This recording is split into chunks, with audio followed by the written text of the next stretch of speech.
Çəkiliş qrupumuz şikayət əsasında Bərdə rayonu Çörəkli kəndində Azərqaz işçilərinin ağlasılmaz oyunu. Belə ki, kənd sakini Qiyas Qasımov Azərqaz sayğacı evindən uzaq küçənin digər tərəfində yerləşdirildiyinə şikayətçidir. Mənim evim bax, binanın o bir üstündədir. Bax, burayla yerin altı ilə bax, turbanı çəkiblər. Üstəlik sayğacdan qaz sızmasının olduğunu və dayanmadan pul yazdığını desə də, işçilər onu düzəltdim deyib, yazan pulu siz ödəyəcəksiniz deyir. Bunlar da mənə deyirlər ki, sən özün ödəməlisən. Bilmirəm nəyə görə, axı biz onun kontrola dəyə bilmirik. Axı niyə vətəndaşın evinin qarşısında sayğac qoyulmur? Eləmirlər də, özlərinə nəsə sərf edirlər.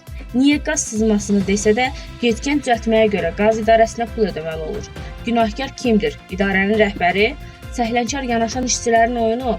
Gəl mənə deyirlər ki, bəlkə Salnikindəndir. Mən nə biləm onun içində Salnik, axı sizindir bu. Ətraflı videoda.